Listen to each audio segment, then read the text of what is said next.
Meus irmãos, as bênçãos que Deus dá para os seus servos, nós vemos aqui no versículo 4. João, as 7 igrejas que se encontram na Ásia, graça e paz. Aqui o número 7 no livro de Apocalipse, que é um livro rico em simbologia, significa plenitude, significa completude. Portanto, na medida que ele se dirige às 7 igrejas, que eram igrejas reais, históricas, é também dirigido a todas as igrejas, no sentido que essas 7 igrejas significam a igreja completa, a igreja universal.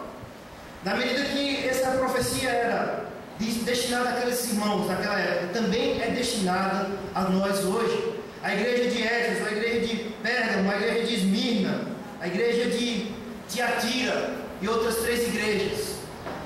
Todas essas ocasiões, os problemas que ela passava, as qualidades, as virtudes que ela possuía, também são problemas que nós passamos hoje, defeitos que nós temos hoje e também virtudes que nós temos hoje. Na medida que essas igrejas que são representadas como igrejas históricas, também são válidas as atuações, as virtudes e a palavra que é destinada a elas para nós hoje também, para a igreja presbiteriana de Miruíra. Meus irmãos, aqui nós temos bênçãos específicas da parte de Deus destinada para toda a sua igreja, as 7 igrejas nesse sentido da igreja universal, e também é destinada para nós hoje, pode ser realidade na sua vida hoje. E as 2 bênçãos que nós temos aqui é, como nós lemos no versículo 4, acompanhe sua Bíblia: graça e paz a vós outros. Essas são as 2 bênçãos básicas e essenciais que todo servo de Deus possui sobre a sua fronte. Em primeiro lugar, nós temos a graça, o favor imerecido. E essa graça de Deus, que é o favor imerecido, ela age em 2 sentidos. Em primeiro lugar, ela nos perdoa de nossos pecados. Nós não merecíamos sermos perdoados, sermos resgatados do império das trevas, mas Deus nos perdoa mesmo assim, acaba com o nosso débito, perdoa o nosso débito que tínhamos para com Ele, a nossa dívida que nós jamais conseguiríamos pagar, nem merecíamos ser perdoados. E em segundo lugar, essa graça, esse favor merecido, ele vem no sentido de nos conferir a vida eterna. E a vida eterna é a vida que dura para sempre. É a vida que jamais acabará, que jamais terá fim, que vence a corrupção do pecado. Nós vemos que a morte ela vem para todos os homens.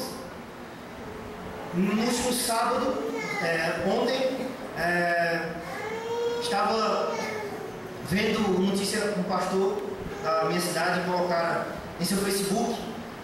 Amy Winehouse foi encontrada morta no seu apartamento, uma jovem de 27 anos, conhecida pela galera jovem, e morreu com 27 anos, perdeu aí toda uma vida, provavelmente por conta das drogas. Eu não acompanhei mais o caso, mas creio que foi por conta das drogas.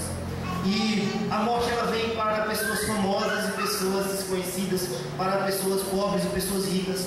A morte ela pega a todas as pessoas, mas a vida eterna de Deus, ela nos confere vitória sobre a morte. E isso é favor imerecido da parte de Deus.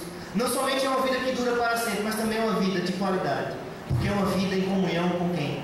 Com Jesus Cristo. No Evangelho de João nós temos no capítulo 17 que a vida eterna é conhecer o Pai e conhecer o Filho, a Jesus Cristo, a quem enviastes. Portanto, temos aqui essa graça nos conferindo perdão dos nossos pecados, nos resgatando das trevas, nos tirando do lamaçal do pecado, da sepultura da morte em que vivíamos, se pode se falar assim, se há alguma vida na sepultura. Mas na sepultura onde nós estávamos, nós somos ali resgatados, tudo pela graça de Deus. E como o apóstolo João, recebendo essa revelação, coloca em primeiro lugar a graça, e só depois a paz. Não é a graça que é fruto e consequência da paz, mas sim a paz que é fruto e consequência da graça.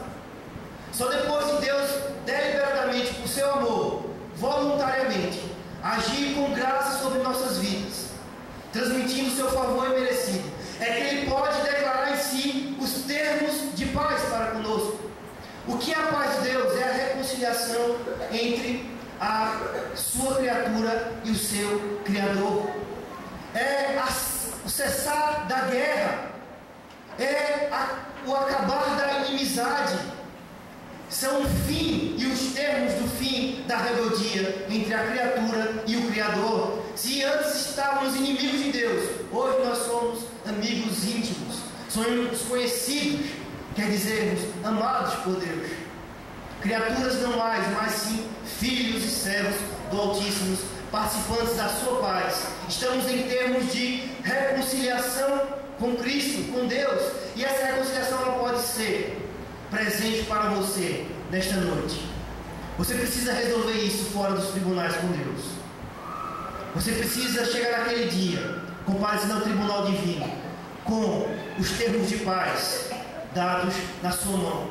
Você precisa chegar naquele dia no tribunal de Deus, com o reflexo do sorriso de Deus no seu coração, para que aí você desfrute da verdadeira paz que só Deus pode nos dar. Amém? Amém. Portanto, a paz ela é causada pela graça de Deus. Ela é fruto dessa graça de Deus. E aqui nós temos, em primeiro lugar, que ela é da parte daquele que é, daquele que era, daquele e que há de vir, ou outras traduções, daquele que está vindo. Essa é uma descrição de Deus Pai, da primeira pessoa da Trindade. Essa descrição nos indica que Deus é um Deus eterno. Enquanto falávamos no começo que nós somos limitados ao tempo, veja como nós somos pequenos. Vemos como nós não somos absolutamente nada, ou quase nada, na história da própria humanidade. Há 2000 anos atrás, quem era você? Você nem existia, você nem podia pensar, você nem podia respirar, você nem poderia conceber nada, porque você nem existia.